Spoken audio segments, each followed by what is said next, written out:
Ahojte madridisti, vítam vás v 57. epizóde nášho Hala Madrid podcastu. Spolu so mnou je tu dnes Maťo. Maťo, čau. Čauko, čaute všetci.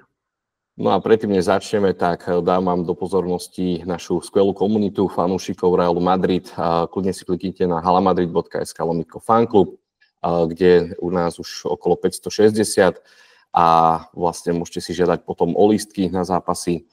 A zároveň tam poskytujeme množstvo iných benefitov, na ktoré si určite príde každý z vás. Takže halamadrid.sk/fanklub.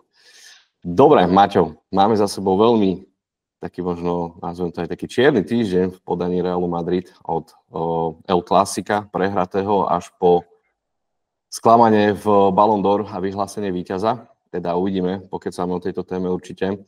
Ale začneme tým El Clásicom. Bolo to dosť trpké. Ako si to ty vnímal celý ten zápas? No, samozrejme, ja som to vnímal veľmi špeciálne, keďže som sa na to tešil. Navyše môj dlhoročný kamarát, ktorý sa od malička poznáme, je fanúšik Barcelony a pozerali sme to spolu, takže si to vieš predstaviť.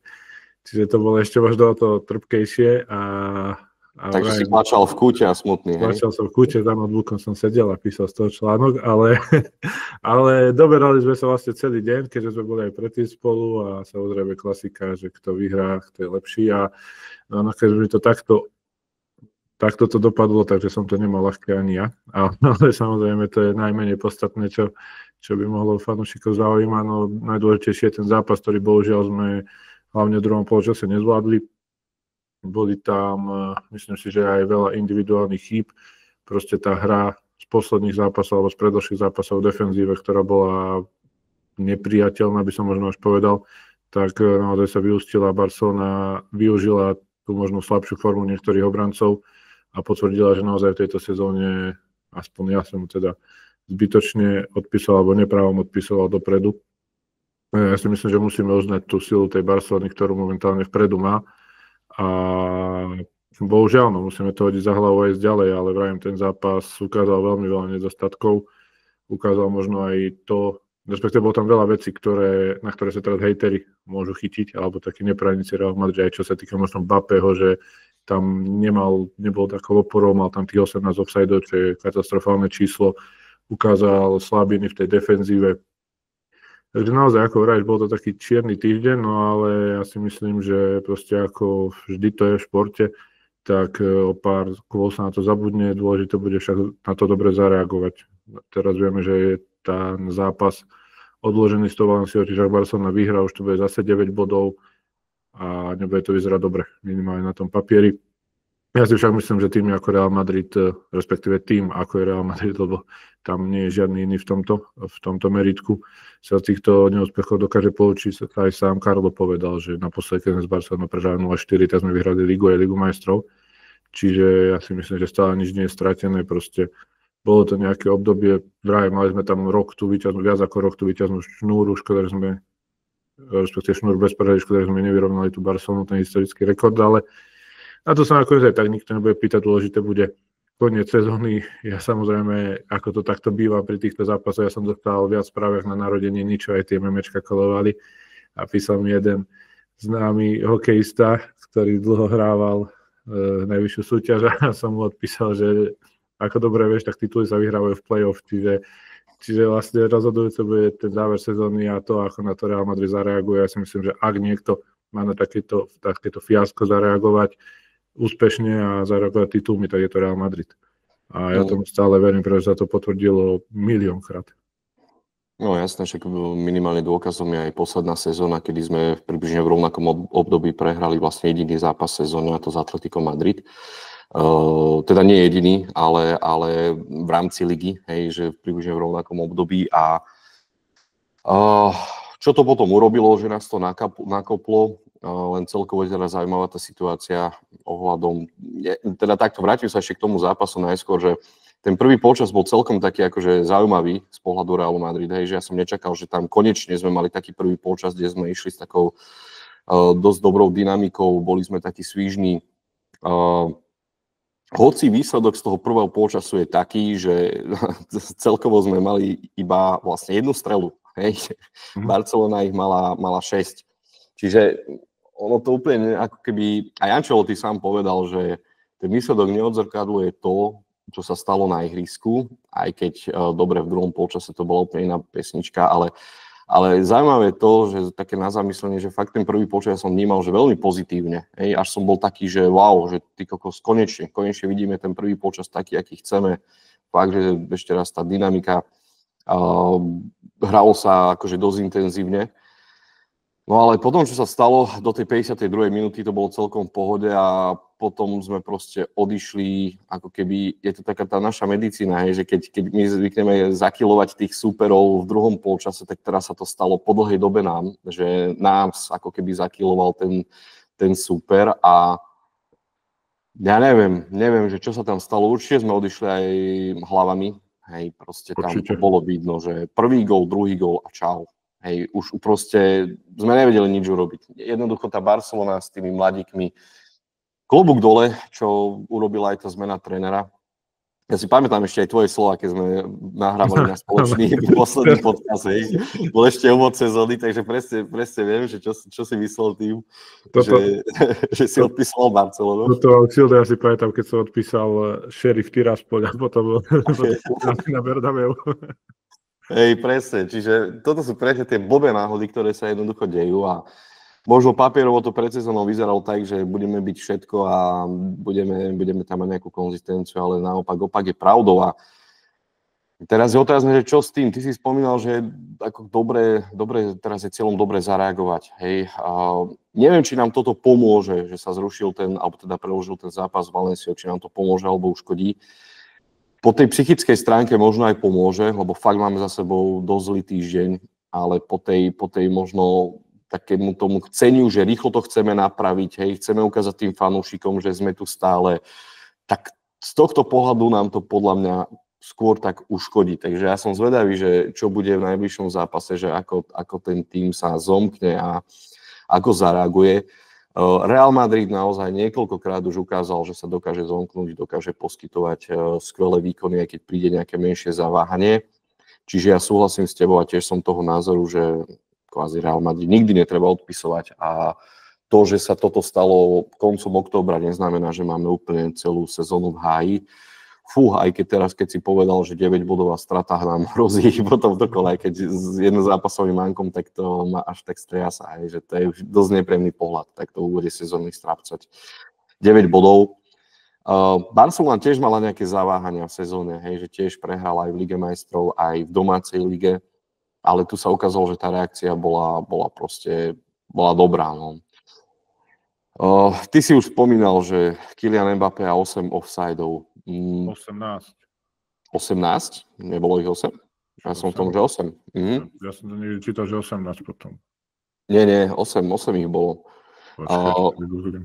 No, vygoogli, ja to zatiaľ obkecám, že proste hráč, alebo takto, že vedeli sme dopredu, že akým štýlom hrá Barcelona, vedeli sme, že hrá proste s vysunutou obranou, hrajú na tie offsideové pasce, ktorým vychádzajú. Zatiaľ sa dá povedať, že mali kvázi takých slabších súperov. Ja som naozaj očakával to, a ešte dokonca Hansi Flick aj naznačil pred zápasom, že oni nebudú meniť tú taktiku, že možno jemne niečo upravia, ale nebudú to nejak zásadne meniť.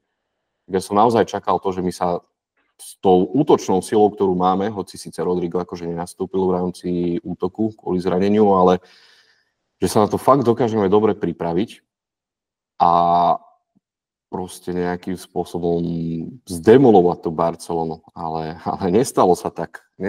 Toto je pre mňa akože sklamanie, možno aj moja taká prvá kritika smerom na Carla Ancelottiho v rámci tejto sezóny, že nedokázal ten tím pripraviť na osvedčenú alebo opakovanú taktiku Barcelony, ktorá hrá celú sezónu takisto. Hej, a dokázali proste s tými mladíkmi hrať to isté na Real Madrid, čo je úplne iný kaliber a proste im to vyšlo. Akože toto je pre mňa totálny fail. Hej, toto je pre mňa totálny fail a neviem, že prečo sa to stalo vôbec. Má tam skvelý tým, má tam syna, má tam neviem koho a proste to dokafrali. Za mňa toto je akože na triko tých trénerov. Mm-hmm. No bolo ich 8. Ja som dali čítal 18 a to bola blbosť. Ty vole, keď bolo 18, to bol totálny rekord. To týmy nemajú toľko, vieš, za 3 zápasy. To som asi dať na Instagramu, tak večer zachytil. Hej. A možno si bol akurát niekde, nie? Bolo. Nebol som, ale...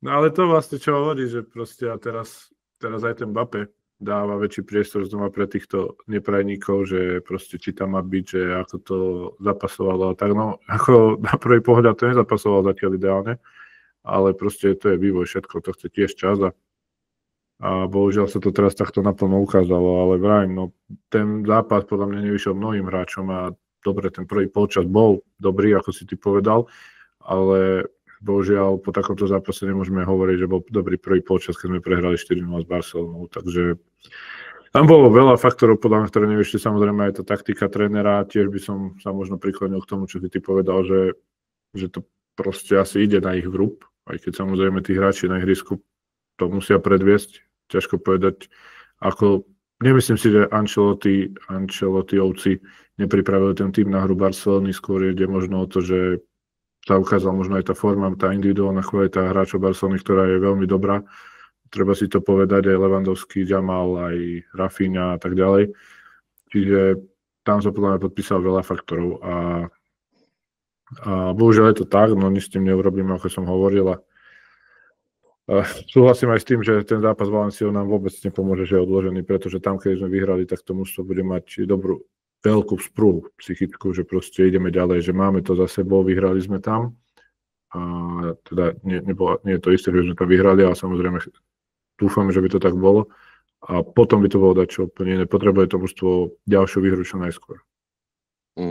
Súhlasím s tým, no len ako zase na druhej stránke tak ešte rozmýšľam na tú Valenciu, tak možno je dobre, lebo často vieme, že proste Vini nevyhral to Ballon d'Or a vieme, ako Vini ho majú radi v tej Valencii.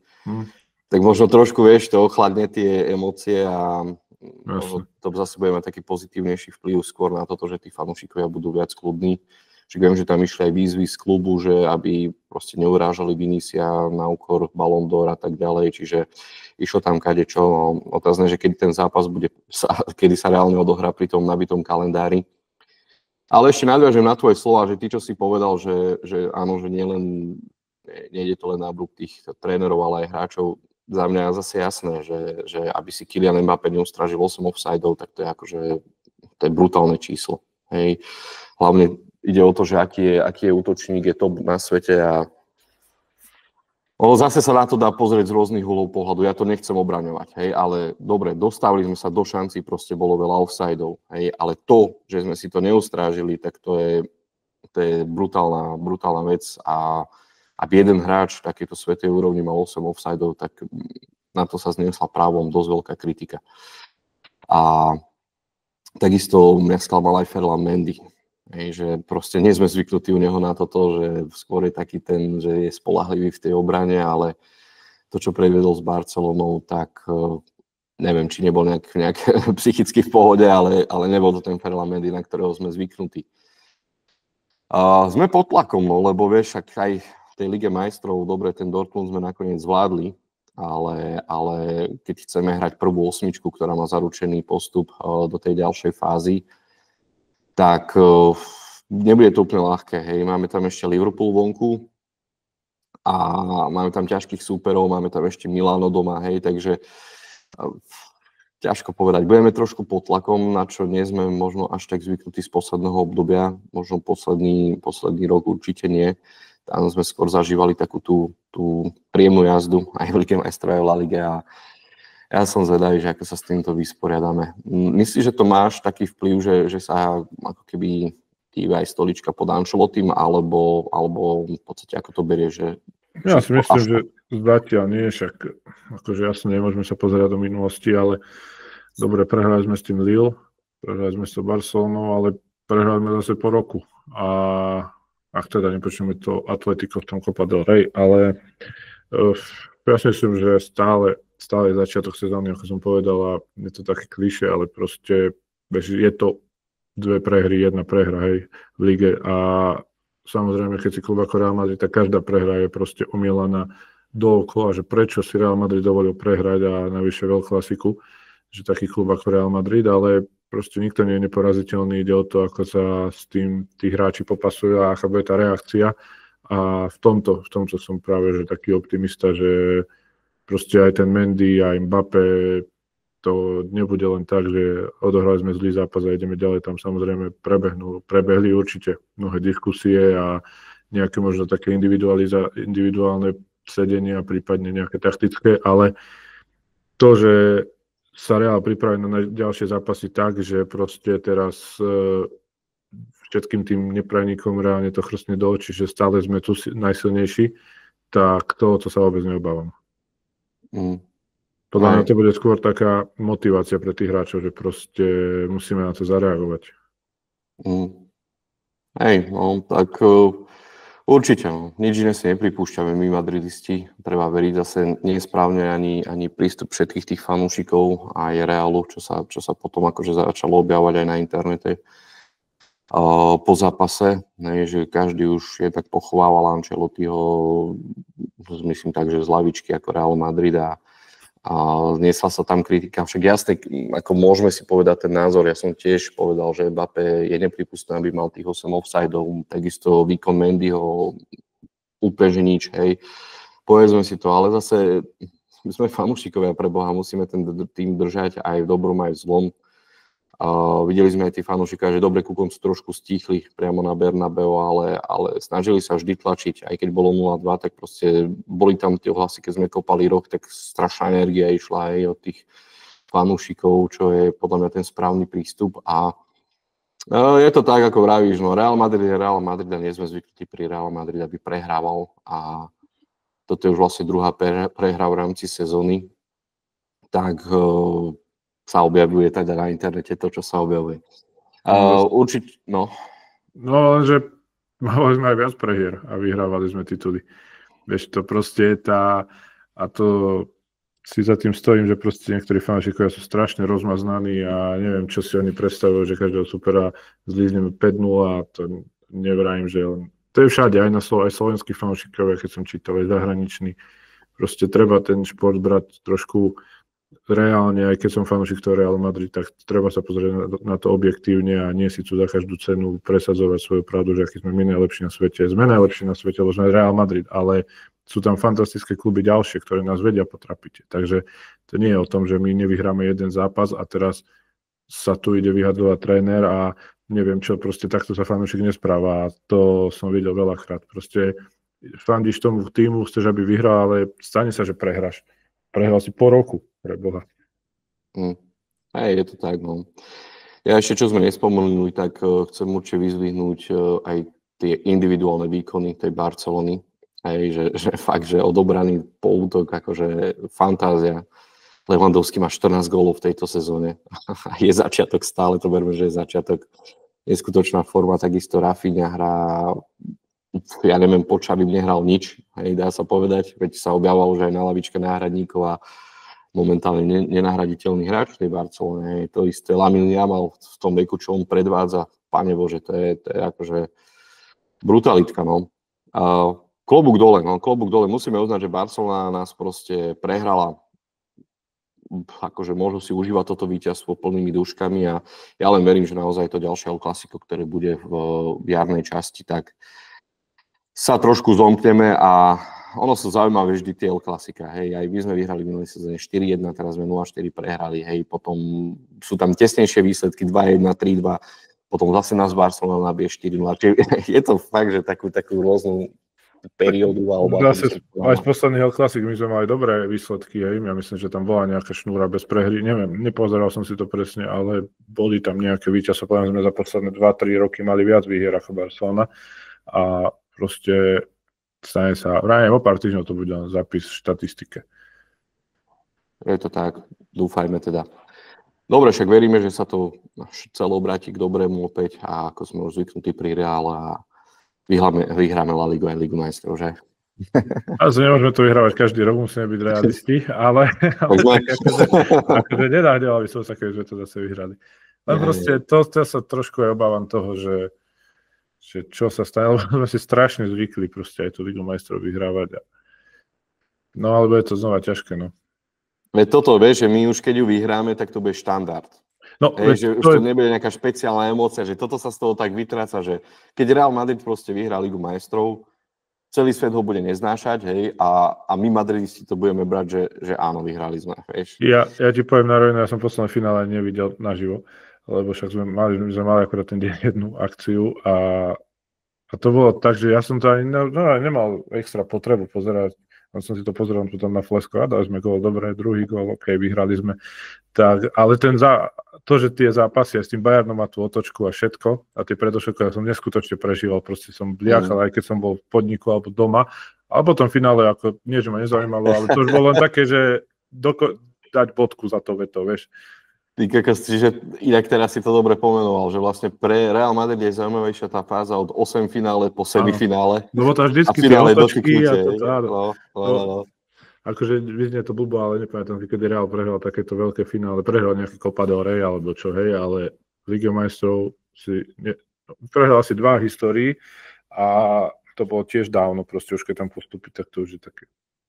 Hej, ale ono zase je lepšie, že tie týmy sa zdokonalujú, hej, že sa zlepšujú. Vidíme to napríklad aj v Anglicku, aj samotná Barcelona, hej, že pre nás je veľmi dobré, to som si akorát písal aj s Mišom z Londýna, čo je vlastne člen fanklubu, že je veľmi dobré, keď Barcelona sa v podstate dokázala ako keby vyhrabať z tých úvodzovkách sračiek a dá sa povedať, teraz ju môžeme považovať jednoducho za konkurencieschopnú. Hej, úprimne, či fanúšik Barcelony alebo Realu jednoducho minulú sezónu musel uznať, že Real mal jasne navrch. Hej. A to tiež nie je dobre, keď proste si ideme svoje a iba vyhrávame. Čiže toto, ako keby, tak by som to povedal, že aj tá samotná Barcelona robí z Realu Madrid lepší tým.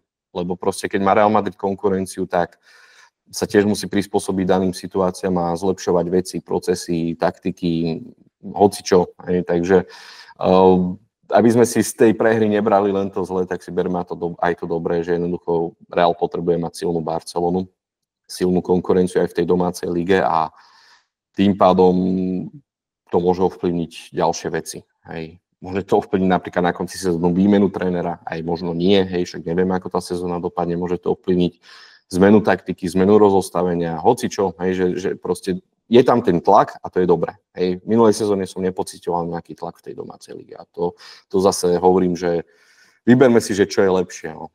Každý nech si zodpovie sám. Dobre, poďme na ďalšiu tému. To je ďalší faktor, ktorý môže ovplyvniť za mňa aj tú budúcnosť tých výsledkov alebo výkonov Viniciusa konkrétne. A Vinicius vieme, aký má vplyv na celý tím v rámci hry Realu Madrid a teda nezískal Ballon d'Or nakoniec. Nezískal Ballon d'Or, získal Ballon d'Or Rodri. A bolo to možno sklamanie pre fanúšikov Realu Madrid určite, lebo však považovali sme to, ja osobne sa priznám, že som to považoval za samozrejmosť, že to Vini získa za tú sezónu, ktorú predviedol. A ak nie on, tak proste som to doprial Carvajalovi, lebo ten mal proste brutálnu sezónu. Či s národným tímom, či s Realom Madrid. Ale dobre, poďme k veci. Vyhlásený bol Rodri. Čo ty na to hovoríš? No, normálne ja sa nepripravujem na tieto podcasty, ale normálne som si premyslel, už keď si písame podcast, čo poviem. V prvom rade chcem povedať, že táto anketa je absolútne povedz to z duše normálne. Nekompatibilná s reálnym stavom toho, čo sa deje. Ako napadlo také slovo, ty kokos? Lebo mám. Ale proste si zober, aj ideme od posledných miest. Dani Olmo, to vravel Práža, mi to na Instagrame vyhodil. Akože nepočúvam ten podcast, ale na Instagrame to vyhodil a s týmto som s ním súhlasil, že Dani Olmo je vyšší ako Cole Palmer. Ten chalan, čo ťahá tam Chelsea, má byť minimálne v prvej desiatke. Tam bol milión takých. Emiliano Martinez bol druhýkrát najlepším brankárom na svete. OK, beriem, že si tam protežovali Argentínu a Messiho po majstrovstvách sveta. Mal tam, fakt mal dobré zákroky, proste chytal dobre na to, že je to idiot, tak to vie. Ale proste zaslúžil si to možno, dajme tomu, keď sa úplne odosobním za ten predošlý raz. Za čo vyhral tento rok, ja absolútne netuším. Aj keď vravím, že tam zase nebol tam nejaký iný taký, že fakt, že ostrelený brankár. No, teraz poďme vraveť, že Lunín, ale nechcem, aby to vyzdelo tak zase prorealisticky, že Lunín to mal vyhrať, aj keď samozrejme, keby to vyhral, tak si myslím, že sa to dá obhájiť. Len proste nechápem niektorým tým hlasovaniu. Proste ja som si nikdy nemyslel, že Vinicius vyhrá zlatú loptu, vzhľadom na to, ako to tí ľudia a tí ľudia, ktorí za to hlasujú, vnímajú. Ale keby tá anketa mala byť úplne spravodlivá, tak by si tú zlatú loptu zaslúžil Dani Carvajal. Lenže tu sa ukazuje, že proste obrancovia sú niečo menej ako tí útočníci a preto to tak nebolo, aj keď samozrejme bol koľký, tretí či štvrtý. A nakoniec... Štvrtý bol, sa mi zdá, že Bellingham bol tretí. Jasné. No a tu je ďalšia vec, že proste je to aj o tom PR, aké máš PR. Zober si, že Carvajal, aké má Carvajal PR, vieš, akože hral dobre, takže médiá ho museli chváliť, že hrá dobre, ale keď povieš Carvajal, Bellingham, Haaland a Rodri, tak jasne, že ti Carvajal z toho vyjde najhoršie, lebo proste, vieš, každý si povie, že ja to obránca dám ho tam, vieš. Ale proste z tohto hľadiska, z toho, aké výkony podával, aké góly sem tam dal dôležité, čo vyhral, by si to zaslúžil najviac. Lenže bohužiaľ, hlasujú o tom ľudia, nechcem povedať, ktorí akože majú... Profesionálni novinári, treba povedať. Jasné, a takých poznám veľa. A nič moc. Najmä to ešte, pozdravujeme. A proste hlasujú aj na základe vlastného pocitu. A proste ty, keď nie si fanúšik Real Madrid, alebo nemáš rád Real Madrid, čo nemá rád polka sveta, tak tam nedáš toho Viniciusa. Takže tá anketa je proste podľa mňa úplne stratila už dávno na tej svojej povesti. A si myslím, že pred pár rokmi, akože keby sme sa o tomto bavili, by sme sa o to vedeli baviť veľmi dlho, že kto mal akú loptu vyhrať. Však to vám zober, že zrušili zlatú loptu, keď bol COVID, pritom sa tam hralo ešte viac zápasov, lebo to tam potom bolo nasekané. Jasná zlatá lopta pre Lewandowského. A proste aj Messi o niektoré zlaté lopty asi stojí za tým, že minimálne 2 alebo 3 absolútne nemal získať. Zase Ronaldo mal napríklad v 2018 namiesto Modriča vyhrať. Hej, a takto by sme sa mohli baviť ďalej, lebo prečo v 2010 nevyhral Iniesta namiesto Messiho zlatú loptu? Prečo už potom Modrič vyhral? Ja mám Luku strašne rád, ale proste povedzme si to otvorene. No a čo sa týka toho Rodriho, tak ja si myslím, že Rodri je zaslúžený víťaz zlatej lopty, aj na úkor Viniciusa. Za tým si stojím. Vinicius mal fantastickú sezónu, mám ho rád, ale proste Rodri hral fantasticky celý rok a aj keď som vravel, že tí záložníci, obrancovia sú ako keby menej cenní ako tí útočníci, tak tu sa ukazuje proste tá zmena z posledných rokov, že akí sú tí strední záložníci, respektíve tie 6, 8 dôležité pre tie týmy. Teraz už fakt v posledných rokoch bez tých hráčov nevieš vyhrať žiadny titul. Proste ako niekedy boli možno iné pozície také preferovanejšie, tak teraz každý si dáva záležať na tom, aby mal tých čo najlepších hráčov v tom strede pola. A ten Rodri je podľa mňa topka za ten posledný rok a plne si to zaslúžil a vravím, tá zmena toho futbalu, ako obrodov prechádzajú tie herné štýly, hlavne pod tým Guardiolom, tak sa teraz naplno ukazuje, že proste pred pár rokmi by tam v živote nikto nezvolil takéhoto hráča, lebo by na tom možno nebolo až toľko pozornosti, ale ten Rodri mal fakt skvelú sezónu. A ja si myslím, že si to plne zaslúžil. Ale samozrejme verím, že Vinicius sa teraz hecne a o rok to bude jeho.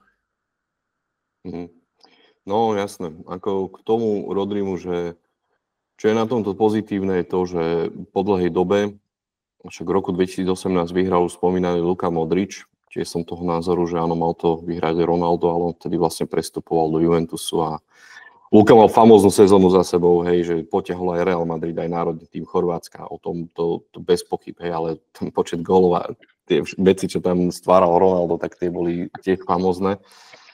Jasné, tiež som toho názoru, že Lewandowski ju mal dostať v tom covidovom období, zrušili ju proste.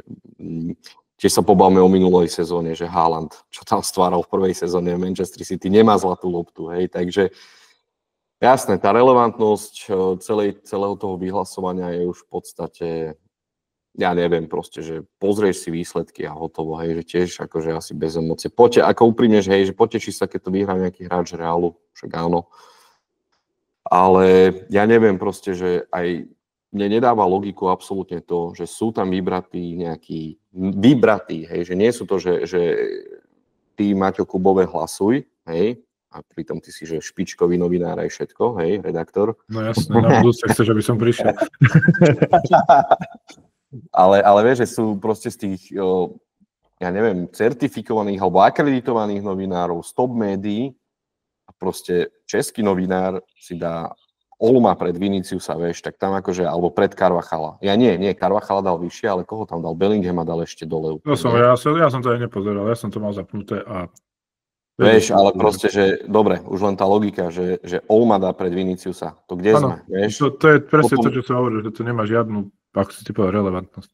Potom, o čom sa bavíme, vieš, že spoliehaš sa na to, že to riešia nejakí profesionáli, hej, ale a toto prečo spraví proste nejaký novinár, hej, že tam predsa len však, ja viem, že možno je fanúšikom Barcelony alebo niečo, hej, ale predsa len ja tiež uznám, že ako som teraz povedal, že Barcelona jednoznačne hrala lepšie, má super hráčov teraz, tak proste dám tam trošku tej objektivity a nebudem sa tváriť, že Real Madrid je momentálne najlepší na svete, keď tomu tak nie je, hej, a nehovoriac o tom, keď je niekto novinár, živí ho to a robí to vlastne každý deň a píše články alebo robí rozhovory a vyzná sa v tom futbale a sleduje to, ty kokos, tak tuto akože u mňa toto stráca totálny zmysel. Hej, že no vlastne sa nemôžeš ako keby ani spoliehať na tých samotných 100 novinárov, či koľko je tam vybratých.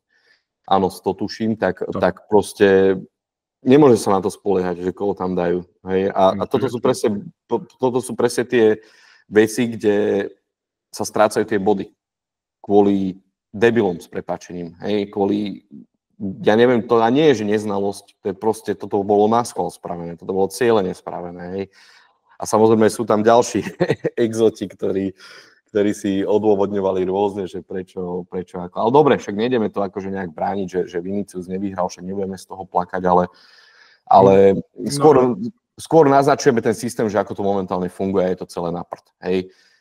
Takže toľko k tomu asi, hej. Ešte sa hovorilo aj ty si chcel niečo povedať ešte asi. Nie, ja som chcel povedať, čo si potom vysvetlil, že nejde o to, že nevyhral, ale o to vyhlasovanie, čo sme sa zhodli vlastne. Alebo respektíve ten spôsob, akým hlasujú, lebo fakt je to na základe sympatii. Ja neviem, no ako, ja keby som hlasoval, tak to reálne by som si to nedovolil spraviť, už z nejakej novinárskej cti, aj keď vieme, čo sa hovorí o novinároch, ale proste je to tak, že ty si máš byť proste objektívny. A ja som fanúšik Realu, každý je fanúšik, ale ja som zažil novinárov, ktorí napríklad v Trenčine chodili v trenčianskych dresoch proste, vieš? Aha, jasné, že fandíš tomu klubu, keď tam žiješ od malička a toto, ale musíš byť objektívny a nie, že ty prídeš na zápas Trenčín, Banská Bystrica v trenčianskom drese.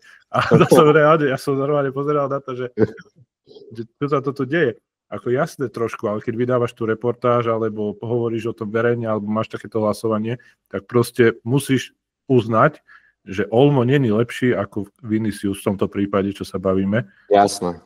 Ako jasné, po zápase proste tiež sa z tej výhry všetko, veď každý je nejaký fanúšik niekoho, veď väčšina tých ľudí, čo to robí, od malička fandila takému klubu a v živote nevedela, že oni budú potom novinári napríklad, takže je to úplne pochopiteľné, veď ja proti tomu nič nemám, ale aby sa takto niekto zachoval, že fakt, že neprofesionálne, z môjho pohľadu.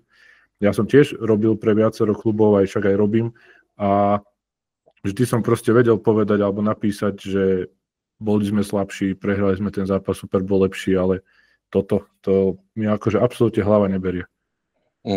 Je to tak, no, je to na zamyslenie, ako fakt, že to zbytočne potom, a teraz nielen z pohľadu toho Vinícia samotného, môžeme rovnako hovoriť o Danin Carvajalovi alebo Judovi Bellinghamovi, ale možno aj o iných hráčov z iných klubov, že je to potom, ktorí môžu na to doplatiť, hej, že kvôli v podstate ako keby tej nerelevantnosti tých novinárov proste sú odsúvaní a potom preto to potom celé stráca zmysel, hej.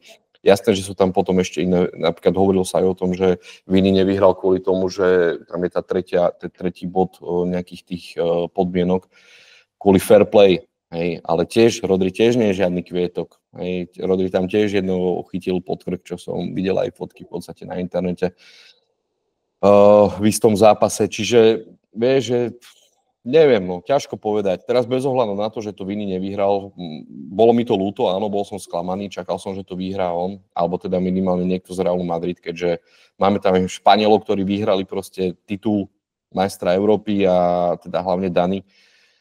Jude Bellingham tiež famózna sezóna, prvá v Reále. Hej, tiež sa dokázal dostať s Anglickom do finále Eura, aj keď akože tá hra neohorila veľmi, ale však dobre, o tom potom. Ale vieš, že neviem, stráca to za mňa zmysel a napríklad pre mňa je to ako keby, stále som to bral tak, že dobre, niečo sa vyhlási, ale napríklad budúcu sezónu, ja neviem, ja to už akože fuck off, sorry, vieš. Že to úplne... kto vyhrá, vieš, keď vyhrá Vinicius, tak budú hneď storky Vinicius. Ale to som povedal, hej, že poteší ťa to, keď to vyhrá hráč Realu, ale už nebudem z toho nejaký, že skôr takto budem brať, že teraz som bol sklamaný, nebudem už z toho sklamaný, keď to vyhrá niekto iný. Proste už to teraz očakávam, že môže vyhrať ty kokos z Olmo, vieš.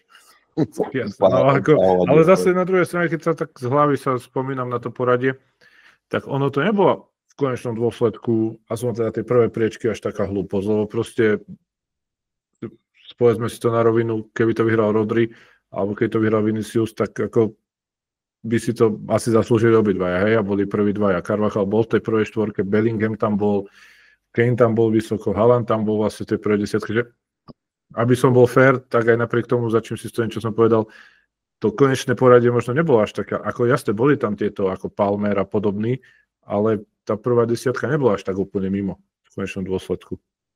Vieš čo, nebola, hlavne presne teraz si akože dobre povedal, že vieš, ono treba brať do úvahy jednu vec, že v top 10, čo je obrovský úspech, mal Real Madrid 3 hráčov. No, ale vlastne tých 3 v prvej štvorke. No. A potom už aj neviem. No. Ešte Toni Kroos bol, tuším, tak vyššie. Toni bol asi niekde po 10. Po 10, hej? Neviem, možno bol 10. Vygooglím hovor. Hej, ale vieš, že toto chcem ako keby Toni Kroos 9. No, 9 bol. Čiže vieš, že v top 10 mal Real Madrid 4 zástupcov. A teraz akože toto je obrovský úspech, hej? Že treba zase toto, že jeden klub tam má 4 hráčov, to o niečom svedčí. Mbappé ho nerátam, hej, to bol hráč ešte Paríža. Ale proste o niečom to svedčí a ako, toto potvrdzuje to, že máme skvelú sezónu. A mohlo práve aj to ako keby trošku uškodiť aj tomu samotnému Vinimu, že vlastne 3 jeho spoluhráči možno tiež oberali o body, ako keby, vieš. Že keby možno, ja neviem, tí Španieli nevyhrali, alebo tak proste Dani Carvajal by nebol v top 10, vieš. Minimálne potom možno tie hlasy by nejaké percento z toho išlo Viniciovi a to by mu pomohlo zase predbehnúť Rodriho. Hej. Čiže ako keby matematicky to tak môže byť, že to, že mal Real hráčov 4 v top 10, tak trošku to mohlo tomu Vinimu uškodiť v podstate aj taká tá matematika trošku. Hej, že nebolo to ako napríklad, keď Cristiano Ronaldo získaval, hej, tie zlaté lopty, že proste jasné, dominantný, iba Ronaldo vybavené, hej, alebo Messi. Hej, že tam proste to bolo jasné, ale tuto, to je možno aj dôkaz toho, že to bol skôr taký kolektívny úspech jednak klubu, jednak potom samozrejme aj úspech v národných tímoch a výsledok je, že v top 10 máme 4 hráčov, čo zase netreba brať úplne tragicky. Hej, síce Vini nevyhral, ale proste ten klub bol vyhlásený za najlepší klub, hej, minulej sezóny, Ancelotti za najlepšieho trénera minulej sezóny a v celkovom rebríčku Ballon d'Or v top 10 4 hráči, z toho 3 sú v top 4, ty kokos. Nakoniec sme sa zhodli, že to asi dobre dopadlo, ale... Inak hej. Ale neviem, ale hej, no proste, teraz keď nad tým rozmýšľam, tak normálne sme si nasrali do huby, lebo sme na to aj celé skritizovali a nakoniec sme povedali, že to bolo dobre. Ale sú tam proste také tie blbosti, že... Ale tam nejde o to, Maťo, vieš, tam ide o to, že sme skritizovali ten systém niektorých jednotlivcov v hlasovaní, že tam nemôže byť takýto človek, aby hlasoval, vieš. Ja chápem, len sa nad tým zamýšľam, že proste na jednej strane to dopadlo v rámci možností dobre, na druhej strane vieme, ako je to nastavené, no. Hej, presne tak. Takže, neviem, no. Uvidíme, ale akože hovorím, že ja osobne som bol sklamaný, však to priznám, že Vini vyhral a ja som to proste čakal, že to bude on. A nezostáva nám nič iné, iba dúfať, že proste to potvrdí, dajme tomu, v ďalšej sezóne alebo v tej ďalšej, však má 24 rokov, hej. Jasne. Napríklad Lamine Yamal tam má obrovskú šancu a obrovský priestor na to, aby získal Ballon d'Or. Tak veď niekoho bol prvý alebo druhý, som nejakého novinára som videl. Môže byť. Zase to je tiež také, že to je už cez, hej, ale proste bol zásadný aj pre tým Španielska, bol zásadný aj pre tým Barcelony a je stále. Pokiaľ jemu sa budú vyhýbať zranenia a bude mať tú konzistenciu, tak verím, že aj on vyhrá proste v budúcnosti tú zlatú loptu. Takže... Má 17 rokov a už ako hráč, čiže on ako bude takto napredovať, tak ako máme sa čoho bať. Jasné, a je vyťahnutý z akadémie Barcelony, vieš, proste toto je obdivuhodné, že ako tam pracujú s tou mládežou, takže Takže asi toľko k tomu, no. Dobre, hovorím, že áno. A mňa bolo trošku ľúto, keď mu tam vypadol ten preklad, tak ja, jasné. Úplne stratený. Ale tak chudák šok hneď, no jasné. Proste mladý chalan pre toľkými ľuďmi, chcel tam prísť, zobrať si to a aj si sadnúť. Hej, presne, no. Tak to zase je obdivuhodné aj to, že ako to zvláda on celé, vieš, že on ešte dieťa, ty kokos. Veď on mal 16 rokov ešte teraz nedávno, vieš, že to je fakt, že to 17 mal vlastne, 17 rokov a jeden deň mal, keď bol finále Eura. No, takže to je proste klobúk dole, fakt, že toto Barcelone vyšlo úplne, že totálne a pokiaľ ten klub bude napredovať a finančne bude stabilný a udržia si takýchto hráčov, tak akože tiež majú budúcnosť napísanú. Tak v tomto podcaste sme viac pochválili Barcelonu a Real Madrid. No, ale žiaľ, proste vidíš, sme objektívni aspoň. Aspoň vy. Čiže keď si to niekto vypočuje, kto s nami nebude súhlasiť, čo sa týka toho, čo to je zlaté lopte, tak nemôže povedať, že my objektívni nie sme. Hej. Ozaj, ešte mi napadla jedna vec, že vlastne, čo hovoríš na to, že potom vlastne celá tá delegácia alebo zástupcovia hráči Real Madrid nakoniec nevycestovali do toho Paríža? To som chcel inak spomenúť, dobre, že hovoríš. To sa mi vôbec nepáčilo. Proste nevrhlo to dobre svetlo, nebol to dobrý odkaz. Neviem, ako to bolo. Tie médiá písali kadečo, že na poslednú chvíľu sa dozvedeli, neviem čo, ale aj tak tam mali ísť. To je ešte také, že no, nevyhrám, tak nejdem. Trošku mi to prišlo také detinské. Ale nemyslím si, že je to hodné Real Madrid. To by som skôr čakal od Barcelony, že niečo také urobila. Jasné.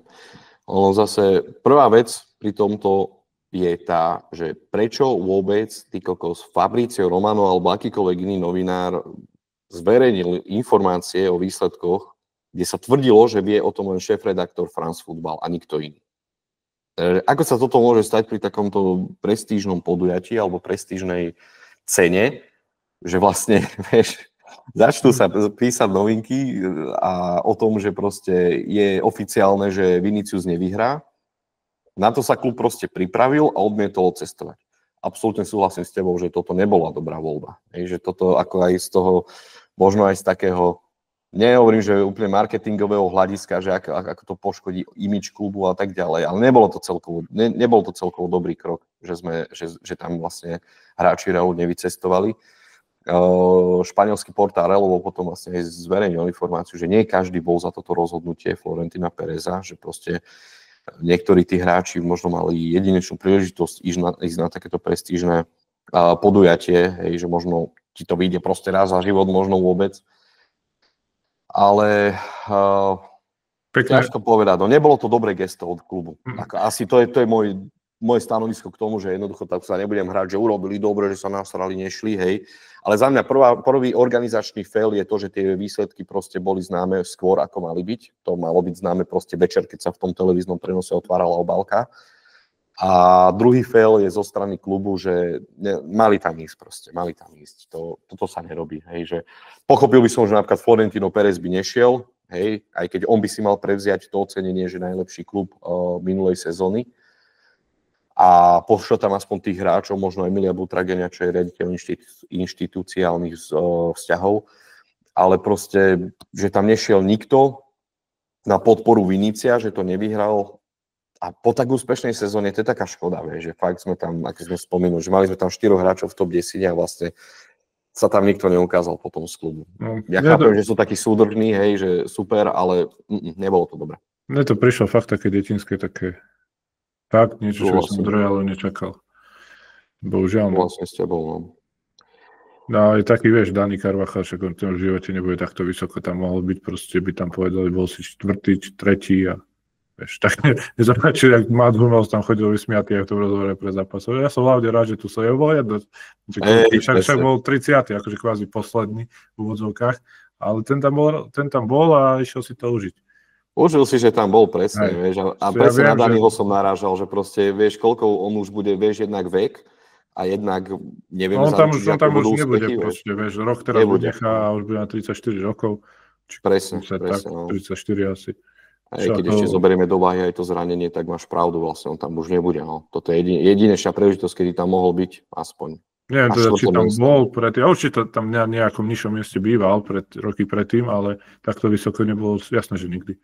No jasné, presne tak.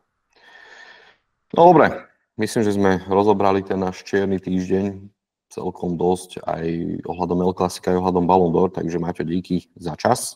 Ja ďakujem za pozvanie. Ja som sa sám pozval. Ty si sa sám pozval, včera si mi zavolal, lebo akože sorry, ale extrémne teraz časovo úplne som mimo.